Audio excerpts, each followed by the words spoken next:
Alhamdulillah alamin wa bihi nasta'in ala umurud dunya waddin wa ala alihi washabihi ajmain. Amma ba'du. Puji syukur kita panjatkan kehadirat Allah Subhanahu wa taala atas limpahan rahmat serta hidayahnya sehingga di pagi yang alhamdulillah cerah ini kita masih diberi kesehatan, kemudian diberi juga kesempatan untuk berbagi pengetahuan, berbagi ilmu bersama Bapak Ibu semua dan juga para peserta di seluruh Indonesia dalam rangka membahas atau dalam rangka kuliah pakar yang kali ini kita akan berdiskusi, berbincang bersama dengan Bapak Ali Nuke Afandi. Yang kedua, saya ucapkan terima kasih kepada Bapak Dr. Ali Nuke Afandi yang telah bersedia untuk berbagi ilmu bersama dengan kita di pagi hari ini. Kurang lebih nanti waktunya hanya 1 jam ya Pak, karena rencananya 2 jam itu kan ada beberapa pemateri, ternyata kali ini hanya dengan Bapak Ali Nuke. Nah, selama 1 jam nanti kita akan membahas atau memperbincangkan tema kita adalah sastra, Pak ya. Sebentar saya buka. Ini temanya adalah apa ini Pak temanya? Pendidikan sastra hijau, Bu. Pendidikan sastra hijau. Dan tentunya ini relevan sekali dengan kondisi yang terjadi saat ini khususnya di Indonesia.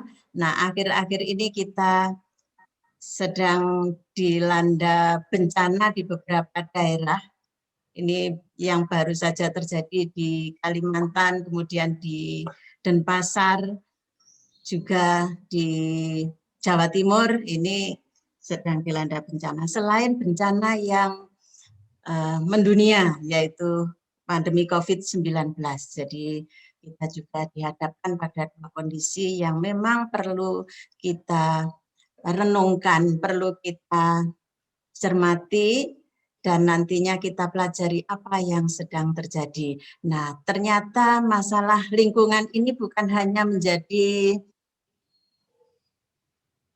kewajiban pakar lingkungan hidup. Ternyata bidang sastra juga menyentuh sampai ke sana, sehingga Bapak Ali Nuke nanti akan berbagi ilmu dengan kita tentang sastra atau pendidikan sastra hijau. Nah, seperti apa pendidikan sastra hijau? Apakah warnanya yang hijau atau bagaimana?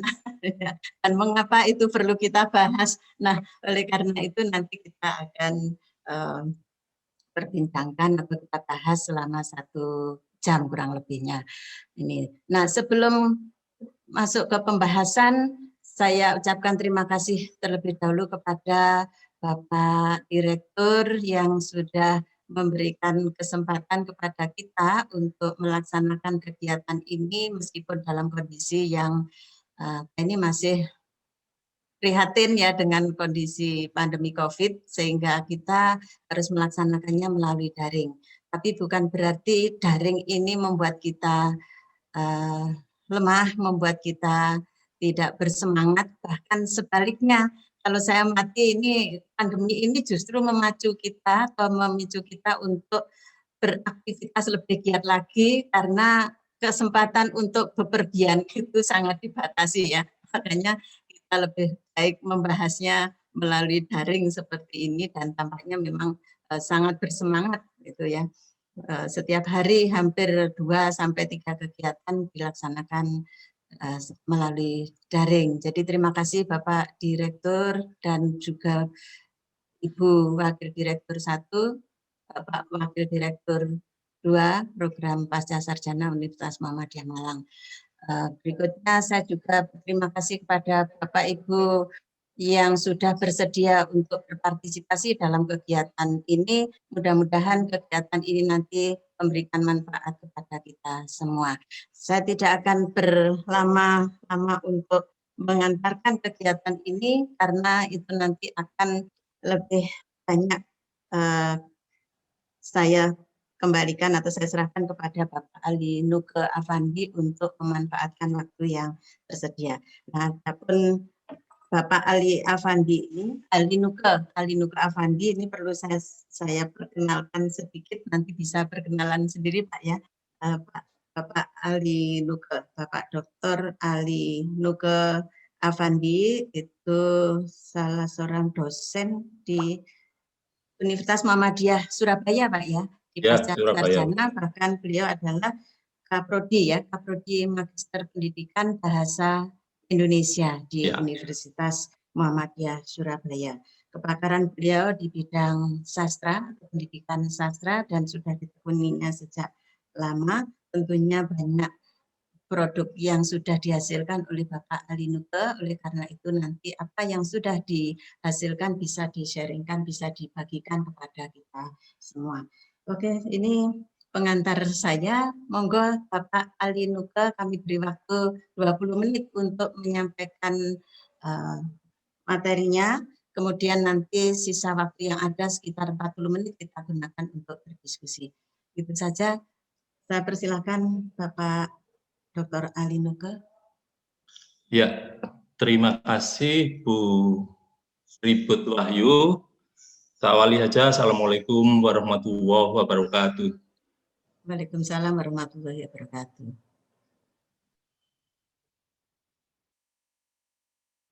Selamat pagi juga dan salam sejahtera untuk kita semua. Kali pertama yang patut kita ucapkan adalah ucapan syukur Alhamdulillah kita bisa bertemu bersama. Meskipun lewat daring, meskipun lewat dunia virtual, tapi Alhamdulillah kita bisa berkumpul sekaligus dalam kondisi sehat.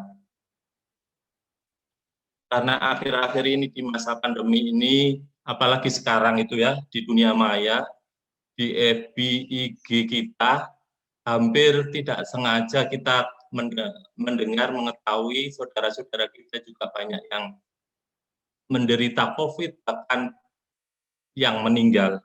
Ya, kembali lagi kita bersyukur kita bisa berkumpul bersama, berbagi ilmu, sharing, dan diskusi. Insya Allah belum sampai pakar, Bu, tapi ya kita berbagi dan sharing aja. Terima kasih kepada UMM, Universitas Muhammadiyah Malang, yang memfasilitasi hari ini, dan utamanya juga Bu Ribut yang berkenan menjadi moderator, Bu ya. Terima kasih banyak, Ibu. Ya, kali ini kita bicara soal, benar, saya screen dulu.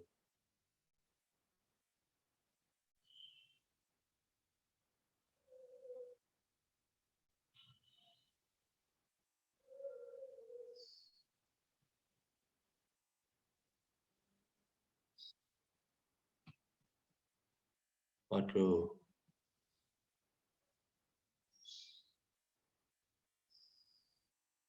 Bu, share saya kok tidak bisa dibuka?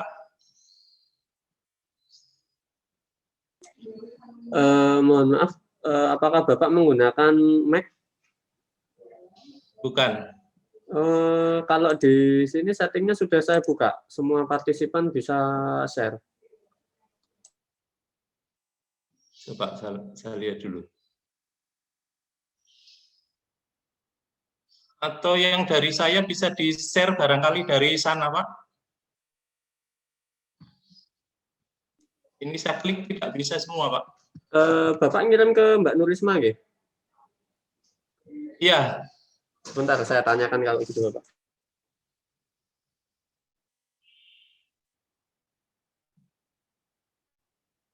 Oh.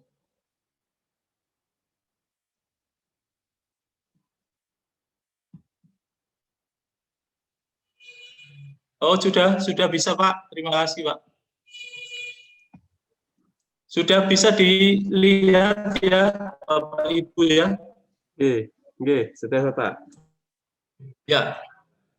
Ya, sekali lagi juga terima kasih pada semua yang telah berkenan mengikuti kegiatan ini, termasuk mantan mahasiswa S2 saya yang berada di Thailand menyempatkan untuk hadir.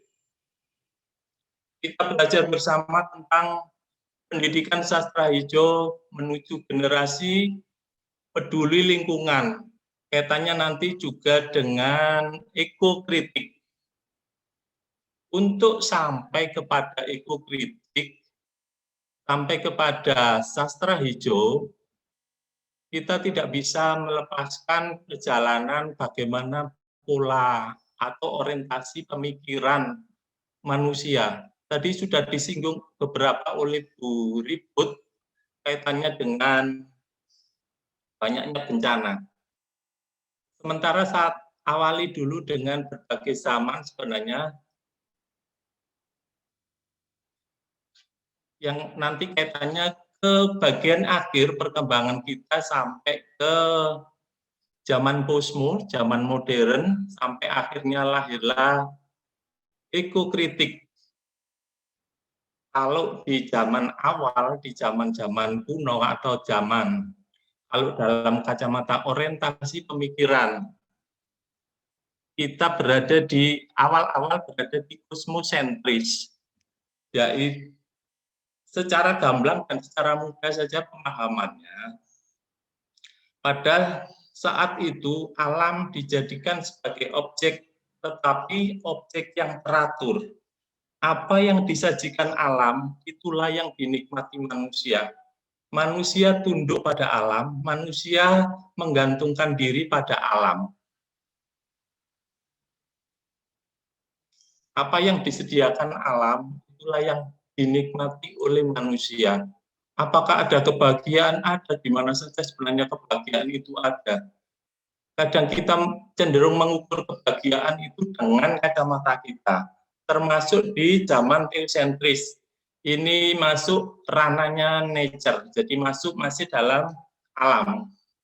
Ketika alam dengan keteraturannya, manusia biasanya di abad pertengahan lebih banyak mulai berpikir, siapakah gerangan yang menjadikan keteraturan alam itu. Jadi manusia di zaman abad pertengahan mulai berpikir pasti ada yang penguasaan di situ, ada yang menguasai di situ, ada yang mencipta di situ. Di zaman-zaman yang dikategorikan sebagai nature ini, adakah kebahagiaan? Ada juga. Kadang-kadang kita menilai kebahagiaan selalu dari kacamata kita. Orang yang kadang kita itu kadang melihat ada orang yang rumahnya di gunung, pojok gunung, bahagiakah? Bahagia? Apakah orang-orang suku tertentu yang sampai sekarang lebih banyak mendasarkan pada alam itu bahagia? Kita tidak boleh menjudge mereka tidak bahagia, mereka tidak punya handphone, mereka tidak punya peradaban yang seperti kita sekarang. Karena kadang kacamata kebahagiaan kita selalu mengukur dengan yang ada di sekarang. Dulu kita tidak punya HP juga bahagia-bahagia saja. Jadi ketika ada penelitian teman yang tentang suku Baduy Dalam misalnya, mereka enak-enak saja, mereka enjoy saja meskipun belum tersentuh dengan sebagian modernitas misalnya. Nah, berikutnya kita lihat ke zaman modern. Orientasi pemikiran ke antroposentris. Kalau tadi arahnya lebih banyak ke alam, zaman modern lebih banyak mengarah ke manusia. Alam sebagai objek, tetapi objek yang dikuasai manusia.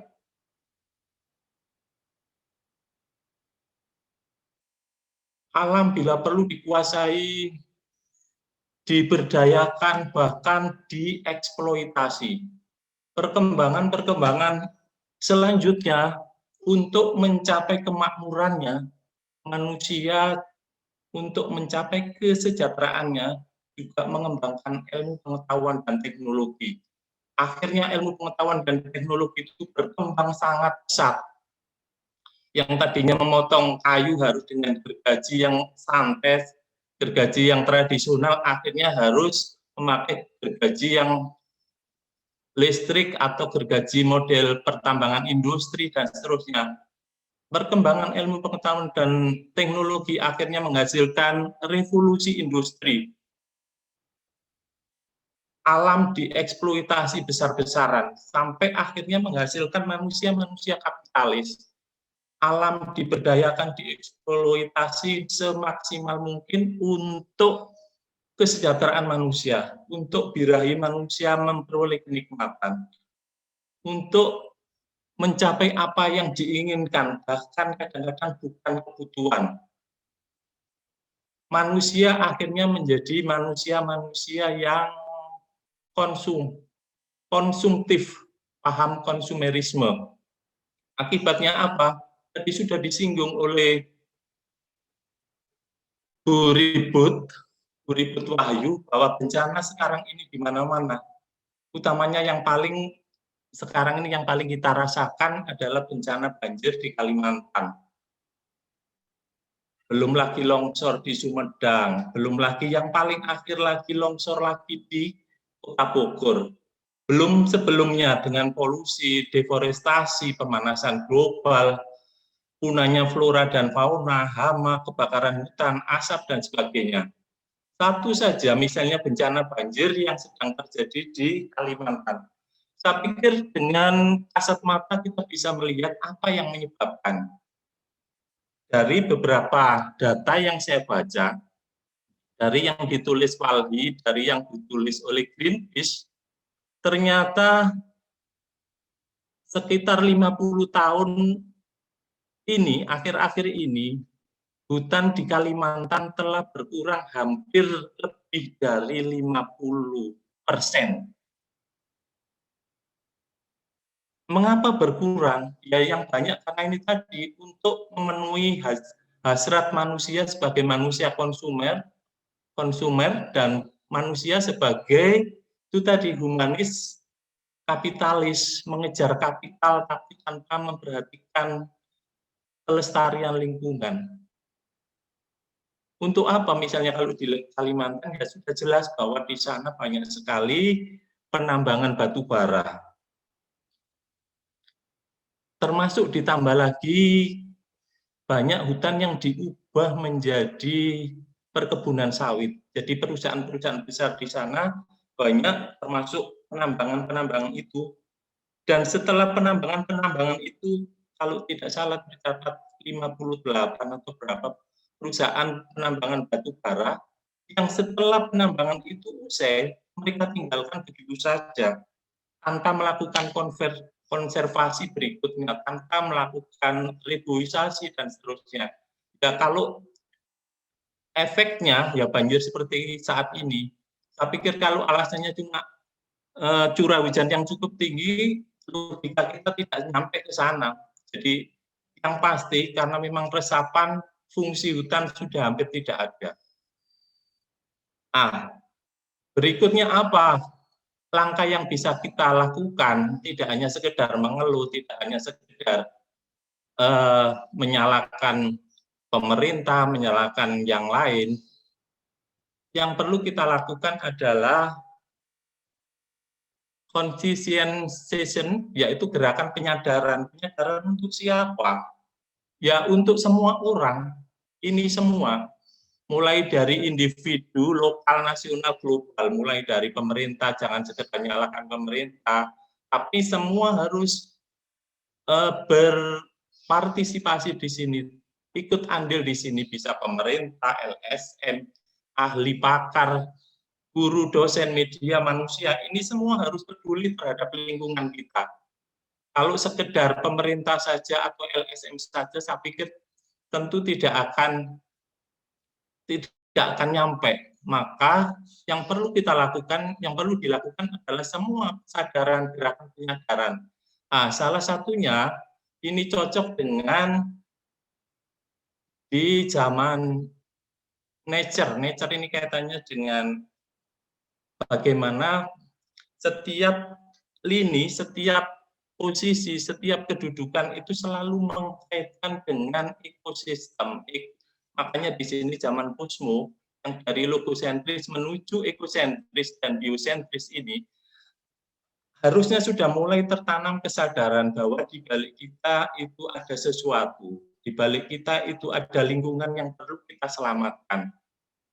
Bahwa di balik alam dan manusia itu kita perlu memelihara alam dan kita perlu ramah lingkungan. Tugasnya siapa tadi di sini? Tugasnya semua orang. Nah, karena kita lebih banyak orang-orang bahasa dan orang sastra, tugasnya ya di pembelajaran.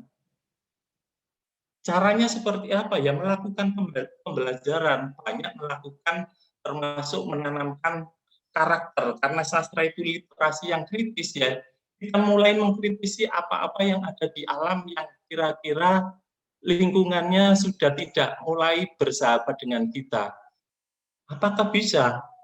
Bisa, meskipun tidak semudah kita membalikkan tangan. Apakah dengan sastra itu nanti bisa bahwa bencana termasuk lingkungan bisa kembali? Bisa, karena ini memang perlu koordinasi dengan semua orang.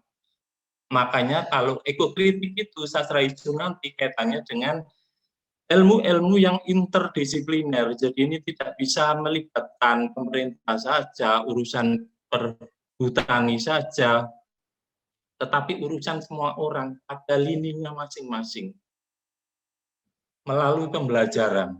Seperti apakah pembelajaran itu? Salah satunya adalah pembelajaran sastra hijau. Mulai kita tanamkan kepada anak-anak kita kepedulian akan alam yang ada di sekitar kita, di samping kita. Dengan misalnya kita ajak selalu menuliskan sastra hijau.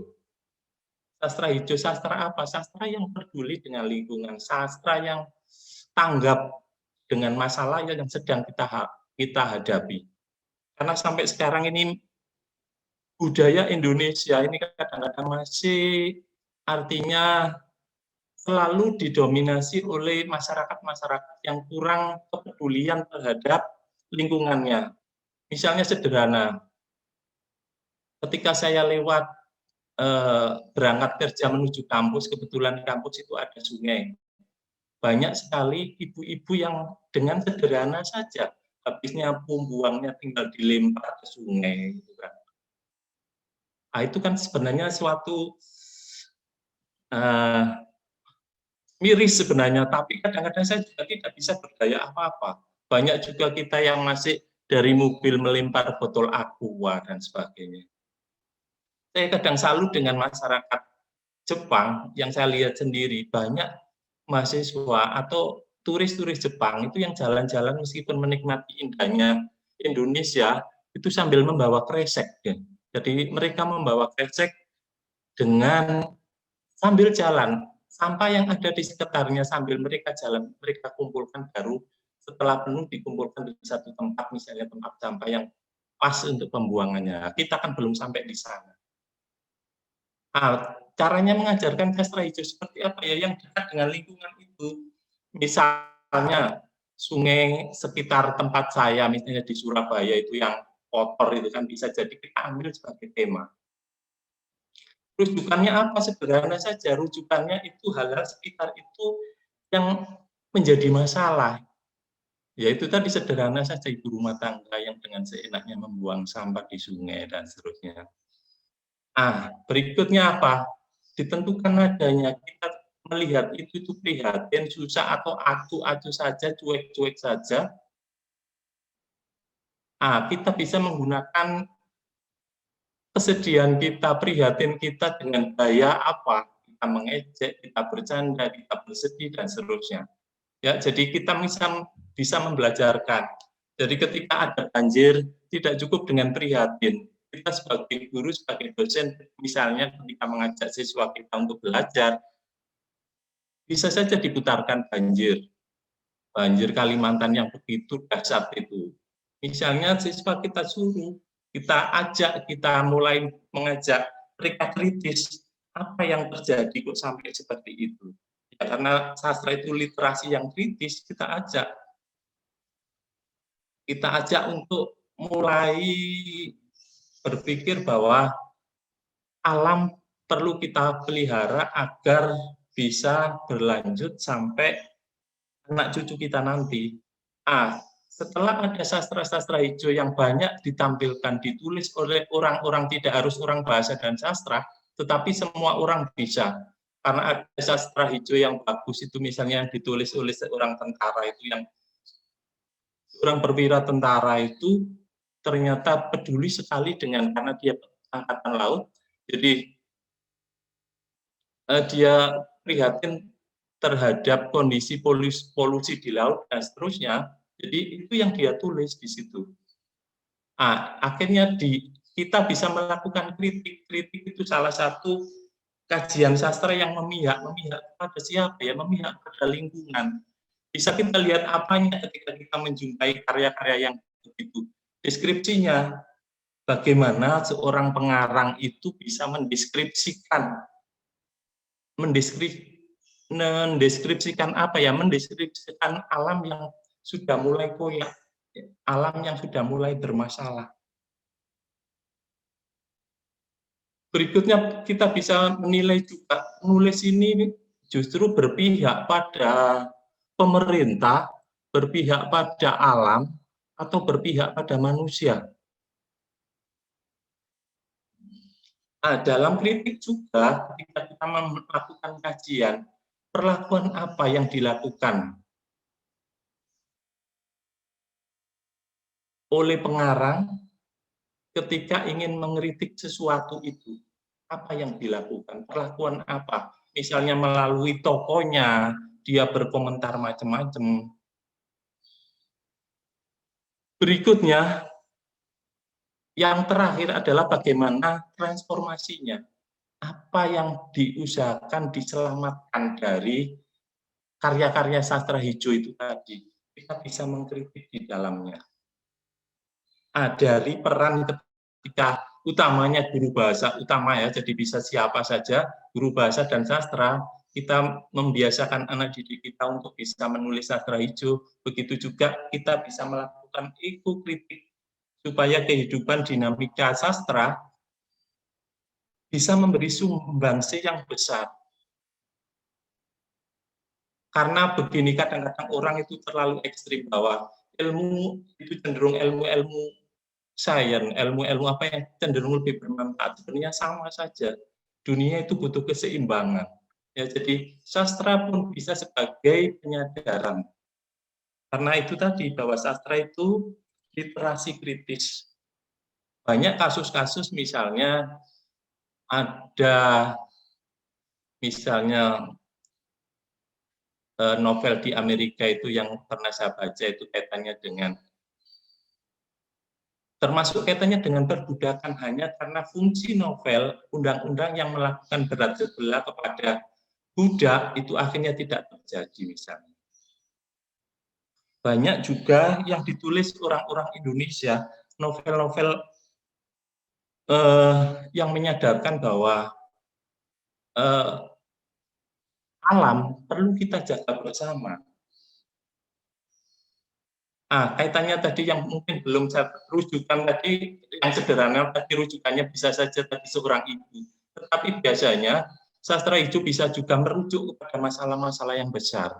Misalnya kalau Ayu Utami bicara tentang Gunung Sewu di bilangan Fu, itu Ayu Utami harus melakukan penelitian di Gunung Sewu yang mulai dari daerah Jogja sampai Pacitan dan seterusnya. Jadi ada rujukannya. Itu bermasalah, penambangan gunung kapur yang berlebihan, termasuk yang pecinta alam saja.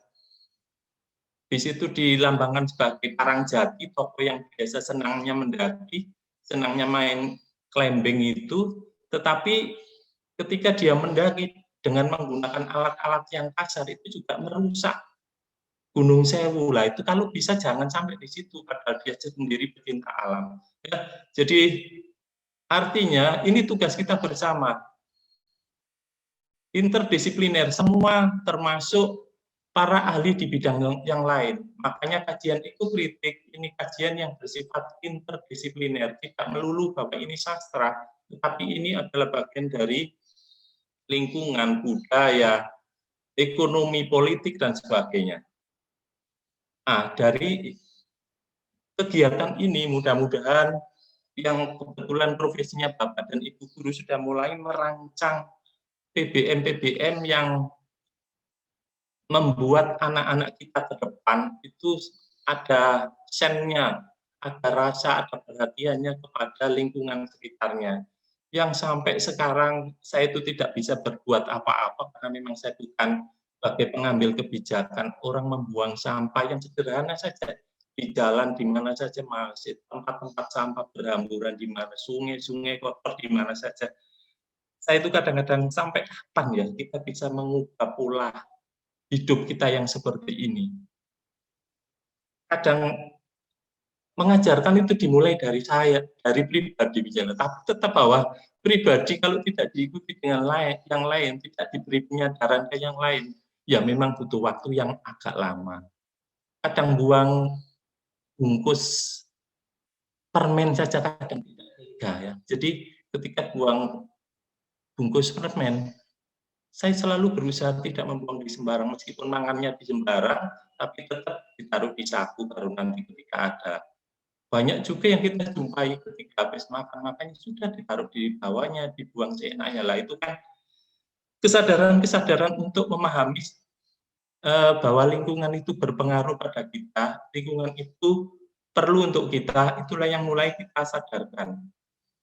Nah, yang terakhir, karena termasuk ekokritik itu bagian dari ini, kita tidak cukup dengan alam, tidak cukup dengan manusia, tetapi bagaimana oposisi biner ini, binerisme ini, dua alam dan manusia, itu ada di sini. Ada tambahan satu lagi, yaitu nature-nya, yaitu bagaimana kita bisa memelihara antara ini dengan ini agar terjadi keseimbangan.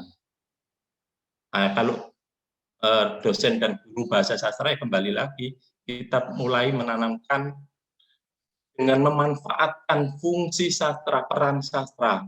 Apakah berhasil? Betul, Pak. Hanya proses. Semua perlu dilakukan dari berbagai lini. Setiap orang berperan dalam menyelamatkan bumi. Karena bumi adalah milik kita bersama. Bumi adalah rumah kita bersama. Urusan hutan tidak sekedar urusan orang Indonesia, sebenarnya urusan juga orang-orang di negara-negara lain. Mungkin itu Bu Ribut Wahyu yang bisa saya sampaikan. Terima kasih. Terima kasih Bapak Ali Nuke. Itu tadi yang sudah disampaikan oleh Bapak Ali Nuke. Kalau boleh saya rangkum dalam satu ringkasan begitu, bahwa pendidikan ekokritisisme gitu ya Pak ya, pendidikan sastra hijau itu memang sangat dekat dengan alam, seperti tadi sudah disampaikan bahwa pembahasan atau penanaman cinta lingkungan itu bukan hanya menjadi tanggung jawab pencinta atau pakar lingkungan, melainkan kita semua memiliki tanggung jawab. Bahkan kalau dirunut dari awal, manusia itu awalnya memang sangat bergantung pada alam gitu ya. Semuanya itu diserahkan pada alam, tunduk pada alam. Kemudian juga meyakini bahwa semua itu diciptakan oleh Tuhan atau Allah Subhanahu wa taala gitu ya. Tapi berkat perkembangan ilmu pengetahuan dan teknologi sehingga kehidupan ini menjadi modern, manusia lebih mendewakan atau mengutamakan keberadaannya sebagai manusia yang akhirnya juga lupa ketika diberi amanah untuk memanfaatkan lingkungan alam itu justru mengeksploitasi sebesar-besarnya untuk kepentingan diri sendiri.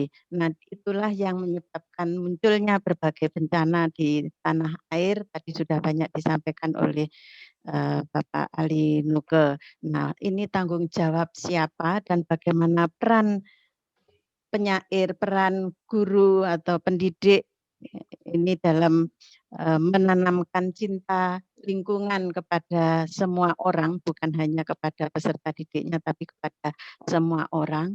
Nah, ini tadi sudah dibahas oleh Bapak Ali Nuke. Memang melalui sastra, saya yakin itu akan lebih menancap begitu Pak ya, karena para penyair itu mengungkapkan fenomena alam tidak secara literal, tidak secara langsung, melainkan melalui proses kontemplasi, melalui proses mengapresiasi fenomena-fenomena yang ada di sekitarnya, kemudian direnungkan dan diungkapkan menggunakan bahasa-bahasa yang sangat puitis, itu kalau dalam bentuk puisi ya, kemudian bahasa-bahasa kiasan. Nah, dari situ akhirnya akan bisa menyampaikan pesan secara lebih mendalam. Itu kira-kira yang sudah disampaikan oleh Bapak Alinuke. Nah, untuk berikutnya agar kita bisa memperoleh pemahaman lebih dalam lagi tentang apa peran kita sebagai pendidik, sebagai orang yang berkecimpung atau mendalami ilmu sastra dan mungkin juga bahkan sudah banyak yang menjadi sastrawan gitu ya. Apa yang bisa kita perankan dan bagaimana peran yang seharusnya dijalankan, dari sana nanti akan tampak atau bisa dilihat hasilnya akan menjadi seperti apa. Nah, itu mari kita diskusikan bersama. Oleh karena itu saya beri kesempatan kepada Bapak Ibu peserta, mungkin di situ ada juga mahasiswa ya, ada sekitar 64 orang ini pesertanya ya. Saya beri kesempatan kurang lebih dalam waktu 40 menit, tapi kita bagi ke dalam 2 sesi Pak ya, biar tidak terlalu panjang. Mungkin sesi pertama bisa 3 orang penanya dulu, saya persilakan. Saya Bu. Ya Pak, ini mohon disebutkan nama. Terima kasih kesempatannya. Saya Dwi Suparti, saya mahasiswanya Pak Alinuke dulu. Alhamdulillah hari ini mendapatkan pencerahan Pak. Karena di era daring seperti ini, tentu sebagai seorang guru saya butuh semacam masukan-masukan untuk penyiapan materi ke siswa. Nah, alhamdulillah ini tadi ada kesempatan yang bagus sekali. Saya buka FB, kemudian ada kegiatan ini, kemudian saya ikut dan alhamdulillah bisa masuk di dalam. Begini Pak, sastra hijau saat ini memang sangat-sangat dibutuhkan karena melihat bencana yang ada saat ini tentu tidak lepas dari faktor manusia.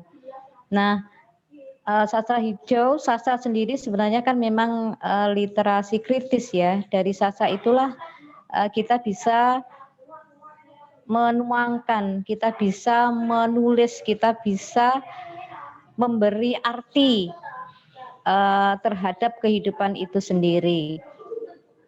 Nah, ada satu pertanyaan begini, Pak. Yang selama ini saya lakukan memang kontak ya anak-anak itu bagaimana mereka menerima materi itu sesuai konteks.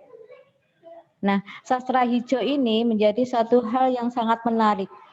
Saya ingin penguatan dari Pak Nuke, mungkin saya sebagai guru saya harus mulai dari mana, terus bagaimana agar sastra hijau ini menjadi suatu hal yang bisa dilakukan dalam kondisi daring seperti ini.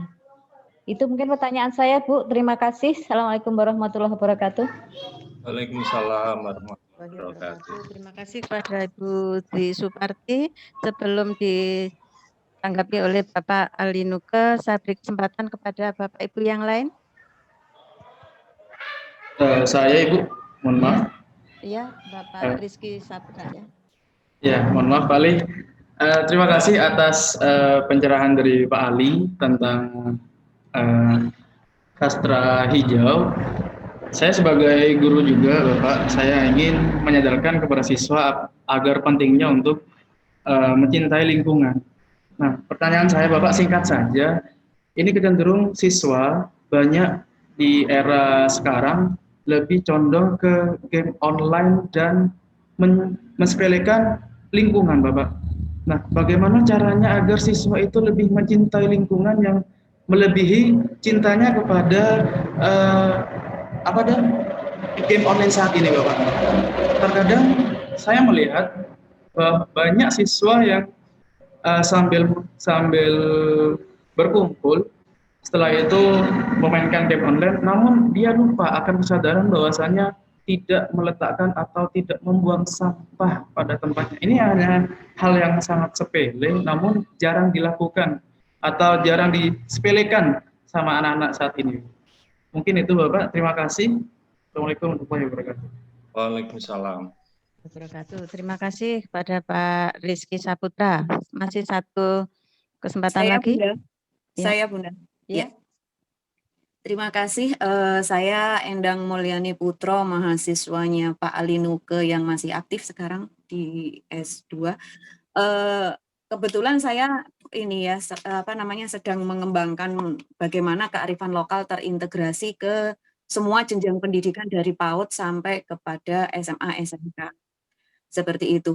Nah, saya tertarik ya. Ya, silakan dilanjutkan, Ibu. Oh ya, ada sedikit gangguan ini tadi. Saya tertarik dengan sastra hijau yang kemudian disampaikan sejak dini. Kebetulan saya adalah guru TK ya, guru KBTK.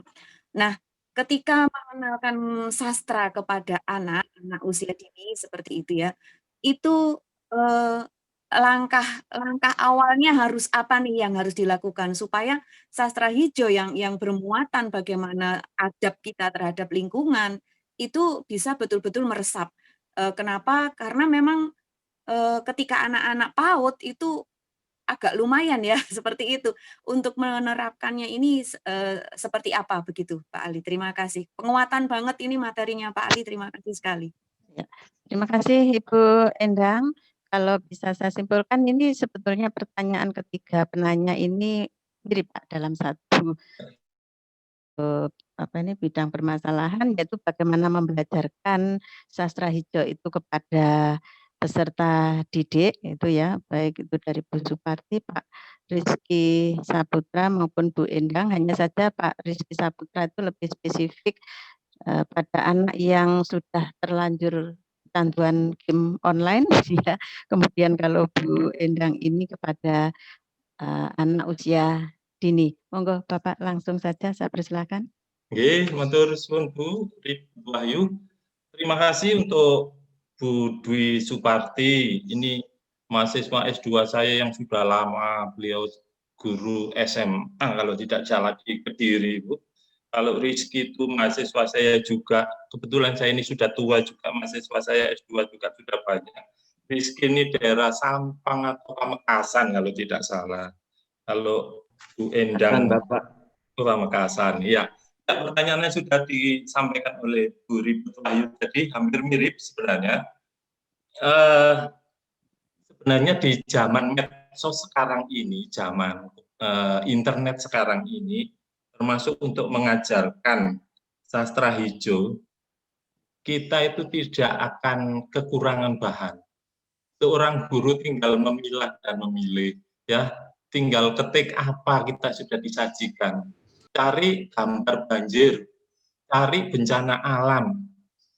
Kita ngajarkannya terserah pula Bapak Ibu, kreativitas Bapak Ibu supaya menarik. Misalnya anak-anak kita dihadapkan, misalnya penulisan puisi, tujuannya ya agar sastra itu bermanfaat, agar ke depan mereka tidak melakukan hal seperti ini. Misalnya kita putarkan banjir yang begitu dahsyat saja, mereka sudah kita hadapkan kepada sebuah tema itu tadi ketika kita membuat sastra hijau. Kita juga sudah menghadapkan pada rujukan, oh ini banjir, tapi banjir di mana? Nah, rujukannya sudah ada. Jadikan itu berarti sudah ada kepekaan, sudah ada literasi kritis. Oh ini masalah sebenarnya. Nah, kita ingin melihat tanah longsor, oh tinggal kita mencari mengetik kata longsor misalnya. Nanti ada bahan. Nah, bahan-bahan itulah yang bisa kita manfaatkan. Sebenarnya guru sekarang, dosen sekarang itu sebenarnya sudah artinya sudah difasilitasi dengan baik. Kita itu sudah orang gitu sama dengan orang tua gitu, kita sudah dimanjakan dengan teknologi. Tetapi kadang-kadang kita justru terjebak dengan itu tadi, zaman-zaman modern kita terjebak pada industri kapitalis. humanisme kapitalis. Kita hanya mengejar kesenangan-kesenangan sesaat, efeknya tidak kita pikirkan. Ya, sama dengan di modernisme tadi, kita enak saja. Dengan plastik itu dengan mudah kita bungkus, kita minuman macam-macam gampang, tapi efeknya yang kadang-kadang kita tidak sadari. Termasuk insektisida macam-macam itu kan semuanya bagus, semuanya baik, tapi efek di akhirnya yang tidak kita pahami. Nah, ya sebagai seorang guru ya harus kreatif, utamanya kalau kaitannya dengan pandemi ini. Cari bahan ketika materinya apa. Bila perlu kalau gurunya kreatif, ya kan kadang kita tinggal memilah dan memilih. Sebenarnya kalau di zaman internet ini tinggal memilah dan memilih. Materi apa sih yang kita mau? Video ada, gambar ada, berita ada. Tinggal kita kreasi. Ketika kita mengajarkan, ya tinggal kita pilih apa yang cocok. Kebetulan saya juga puluhan tahun pernah, sebelum saya jadi dosen, itu dulu juga pernah menjadi guru yang agak lama ngajar bahasa Indonesia juga, ngajar sastra juga. Kadang-kadang sampai kesibukan ini saya buat pola apa supaya menarik itu. Jadi memang guru juga ditantang untuk bisa memanfaatkan media ini. Kita sudah dimanjakan, jangan-jangan ya itu tadi kaitannya dengan game online itu tadi. Kita sudah dimanjakan dengan keadaan boleh saja main game online. Nanti kalau anak kita hanya baca saja terus saja juga nanti jadi kuper dalam hal teknologi permainan, nanti kumpul dengan teman-temannya jadi masalah. Selama ada batasan, termasuk bagaimana caranya bisa mencintai lingkungan, memang butuh proses, butuh waktu panjang. Nah, bisakah? Bisa. Apalagi kalau masih dalam anak-anak yang masih usia dini seperti di Bu Endang tadi, justru dengan anak usia dini kita biasakan dengan memanjakan diri dengan gadget, dengan HP dan seterusnya. Bisakah? Bisa. Banyak contoh-contoh beberapa kasus teman-teman saya, kebetulan juga banyak yang mantan-mantan mahasiswa saya S1, S2 menjadi guru yang berhasil. Bahkan di salah satu di beberapa kota Surabaya itu banyak sekolahnya sendiri jadi sekolah hijau. Sekolah yang betul-betul siswanya mencintai lingkungan. Sebagai contoh nanti silakan ada sekolah di Surabaya itu yang sekolahnya rimbun sekali, kegiatannya itu kadang ya panen apa yang ditanam. Hari tertentu selalu bersih-bersih pantai, dekat pantai Kenjeran, macam-macam. Saya pikir itu semua bisa dijadikan bahan atau materi.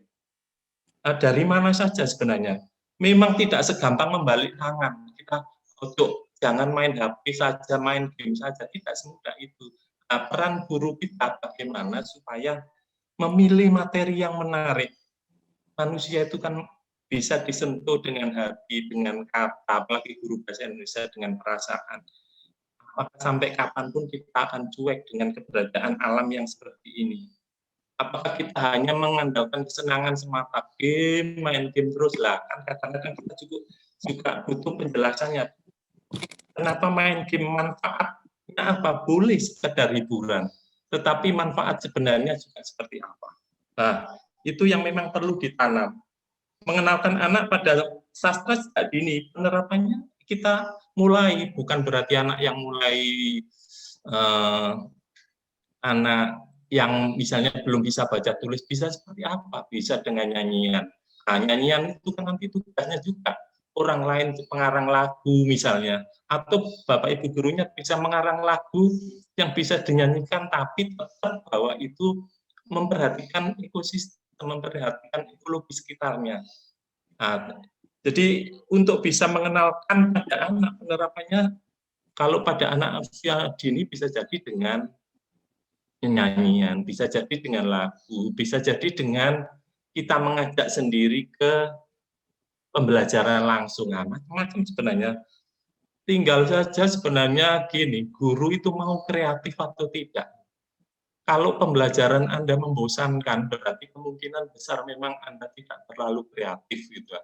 Jadi guru yang mau aktif, kreatif, memilah, memilih, insya Allah sebagai guru yang bisa melakukan, apalagi kalau mengajarkan sastra hijau, anak-anaknya peduli lingkungan. Kadang-kadang tidak cukup dengan contoh diri kita ajak merasakan. Nah, merasakan itu dari mana? Bisa dari lagu, bisa dari sastra, bisa bapak ibunya dongeng. Ketika seorang tokoh itu tidak bersahabat dengan alam, efeknya seperti apalah, itu yang mungkin bisa dilakukan. Mungkin itu Bu Ribut Wahyu, jadi pertanyaan gabungan yang saya jadikan satu itu tadi jawabannya. Ya. Terima kasih Pak Ali Nuka. Jadi itu tadi secara garis besar yang sudah disampaikan oleh Pak Ali Nuka tentang bagaimana caranya. Jadi ternyata banyak yang bisa dilakukan. Itu bisa menayangkan melalui video, itu ya, terutama yang ini kan sudah punya medianya itu. Game online tadi, gamenya itu saja diisi dengan video-video tentang lingkungan. Nah, tentunya videonya tidak hanya menayangkan yang negatif ya Pak ya, yang bukan hanya bencananya, tapi mungkin bisa diawali dengan keindahan-keindahan alam yang nantinya bisa diajak untuk melakukan apresiasi. Jadi apresiasi tidak hanya bahasanya, melainkan juga mengapresiasi alam yang ada dari sana, kemudian juga diajak untuk mengungkapkan menggunakan bahasanya tentunya bahasa yang kias gitu ya, agar menjadi indah. Nah, seperti itu. Kemudian untuk anak-anak, nah ini bisa juga saya tambahkan Pak ya, bisa juga melalui bermain peran.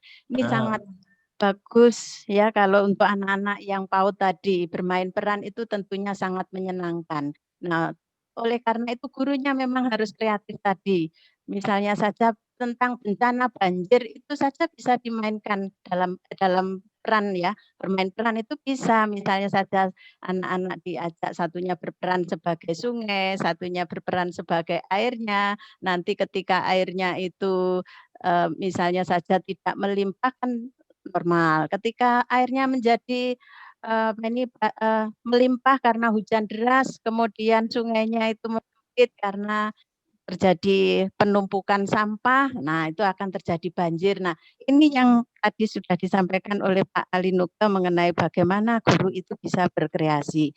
Kemudian bernyanyi, nah ini yang sekarang ini sangat memprihatinkan di anak-anak PAUD itu, menurut saya juga benar tadi yang disampaikan Pak Ali Nuka, itu kurang menyanyi yang diberikan itu ya, nyanyiannya ini loh yang tentang lingkungan. Kalau zaman dulu kan malah selalu diajak untuk menyanyi itu. Di SD saja itu masih menyanyinya juga tentang lingkungan, itu ya tentang kecintaan pada orang tua, nah seperti itu. Sehingga dulu ada nyanyian tik tik tik bunyi hujan gitu ya.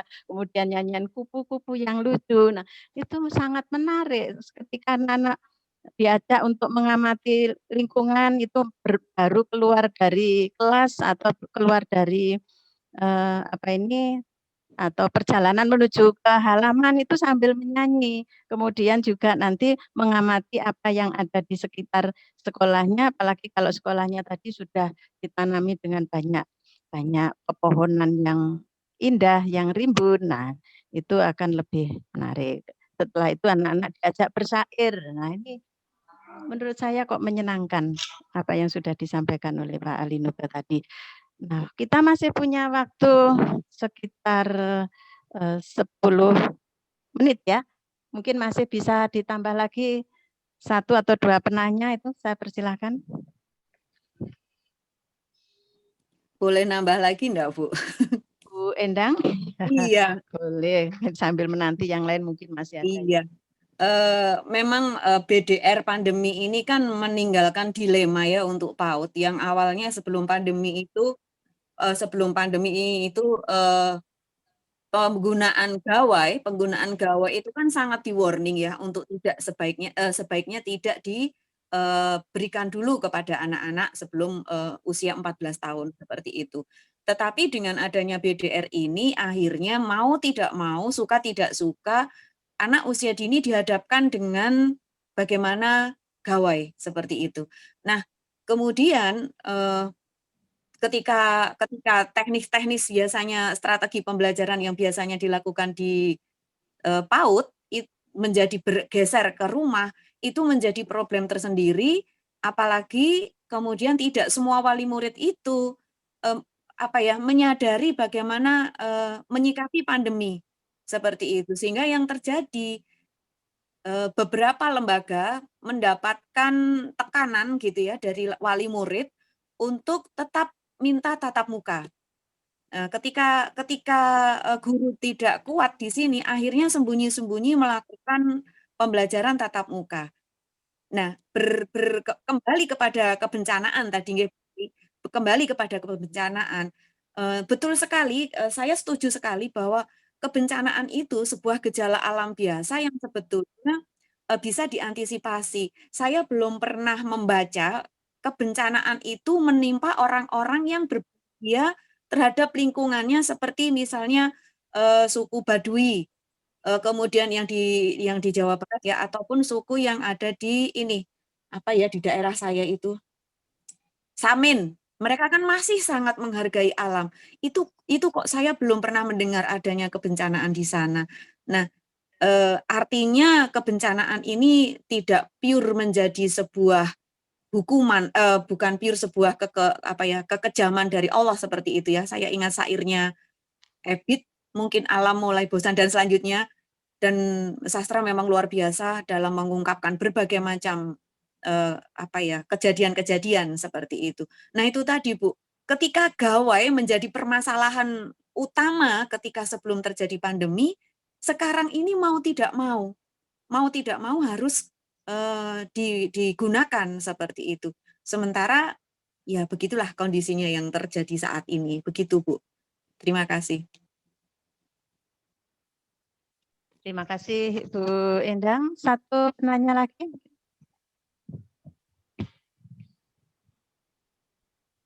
Masih ada?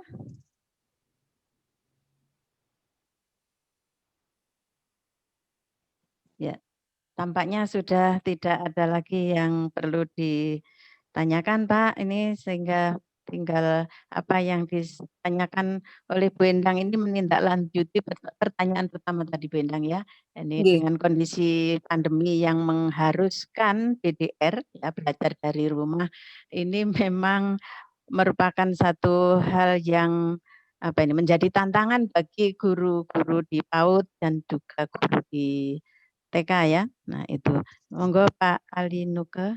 Ya, tambahan untuk Bu Endang, memang kaitannya dengan penggunaan gawai yang berlebihan, apalagi ini kan kaitannya dengan pandemi, mau tidak mau siswa kita apalagi yang PAUD kan tidak mungkin belajar secara langsung.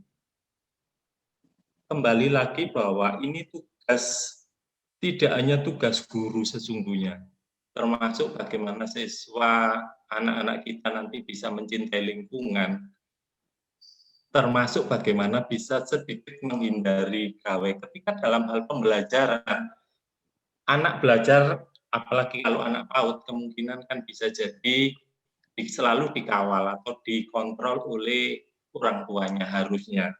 Ya, orang tua, lagi-lagi bahwa peran ini tidak bisa kita umpankan pada aturan, pada pimpinan, pada pemerintah yang misalnya masih melarang pembelajaran online, tapi di satu sisi punya kelemahan. Ya, bagaimanapun ini tugas kita bersama, bagaimana orang tua bisa membatasi gawai. Misalnya setelah pembelajaran, ya bisa jadi kita termasuk peran guru, bagaimana bisa memberi penyadaran pada orang tua juga. Jadi soal nanti kembali lagi bahwa memang tidak semudah membalikkan tangan, yaitu tantangan untuk kita, tantangan di zaman ini.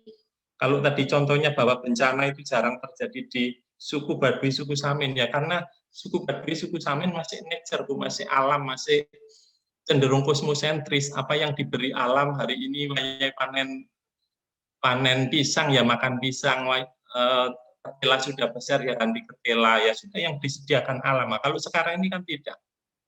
Misalnya yang terjadi di permasalahan sederhana juga, kemajuan teknologi ilmu pengetahuan ternyata membuat kentang yang besar-besar dengan yang semakin luas di Gunung Dieng, itu masalah juga. Intensifikasi dan intensifikasi bagus, tapi ternyata sekitar Gunung Dieng itu harus ditebang hutan-hutannya hanya untuk karena ada kentang jenis baru yang hasilnya bagus. Tapi efeknya ke depan kan bermasalah juga. Nah itu yang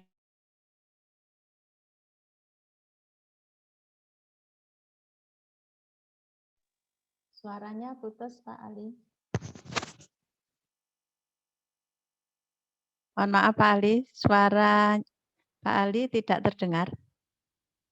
Bapak Ibu, suara Pak Ali terdengar? Tidak, Seperti Bu. Tidak. ada Iya. gangguan jaringan Bu dari Oh Pak iya, Ali. dah. Iya.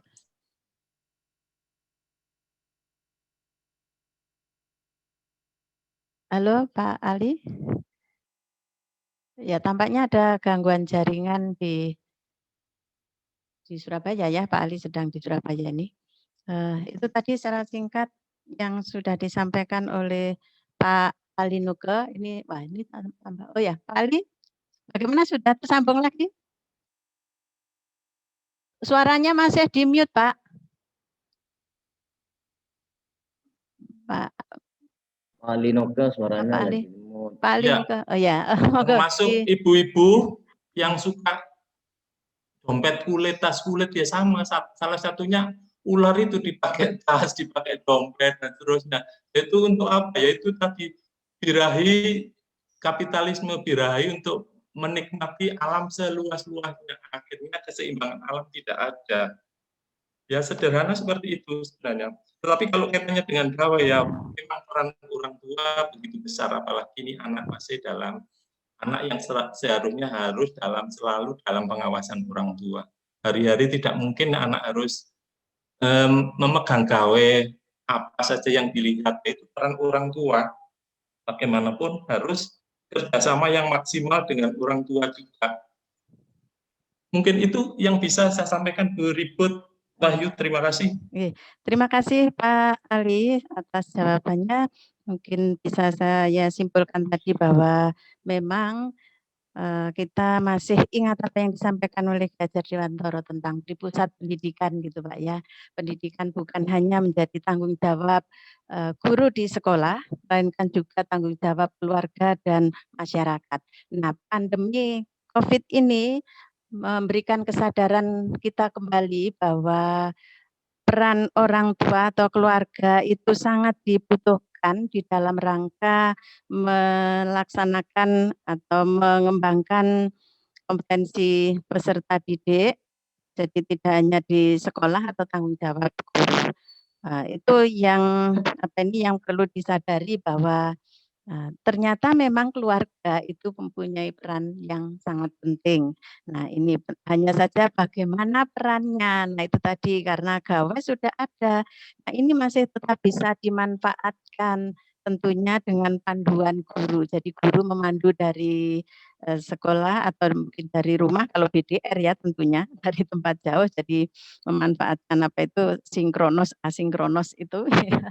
Jadi memandu melalui gawe itu mungkin bisa juga anak-anak itu atau orang tua diarahkan untuk membuat merekam baik dalam bentuk video maupun suara kegiatan belajar anak di rumah ketika mengamati lingkungan sekitarnya atau menjaga kebersihan di rumah maupun di lingkungan sekitar. Itu tadi yang mungkin bisa dilakukan, hasilnya dikirimkan ke guru. Atau kalau misalnya anak-anak sudah bisa bersyair tentang lingkungan tadi, nah syairnya bisa dikirimkan, direkam kemudian dikirimkan. Nah, ini memang memerlukan kreativitas guru di dalam menyikapi atau menyiasati kondisi pandemi COVID yang ada, padahal gawai itu sudah dimiliki gitu ya. Kalau dulu memang gawai itu dilarang untuk digunakan oleh anak. Nah, sekarang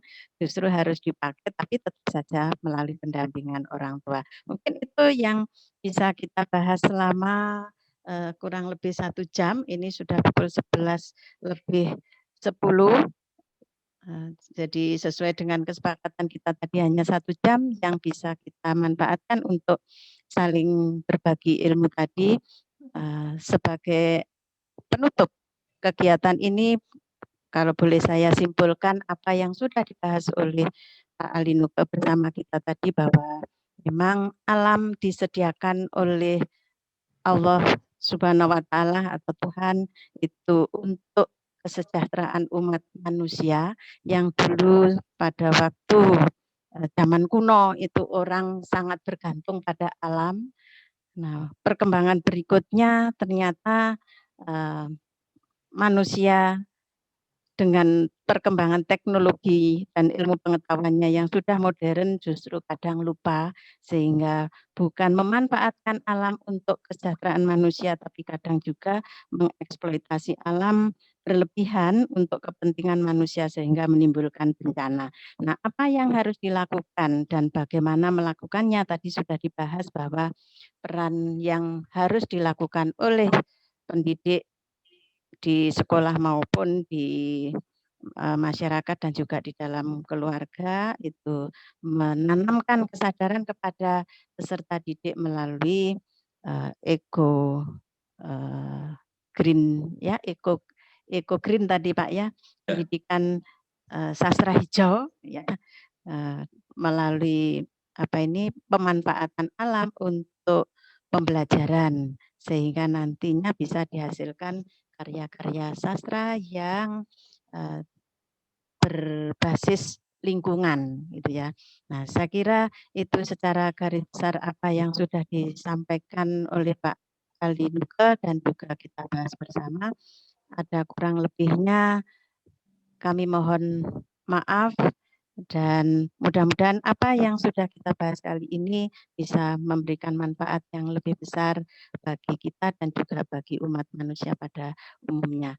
Mari kita akhiri kegiatan ini dengan baca hamdalah bersama. Alhamdulillahirabbil alamin. Sebelum saya tutup, terima kasih kepada Bapak Dr. Alinuke Afandi.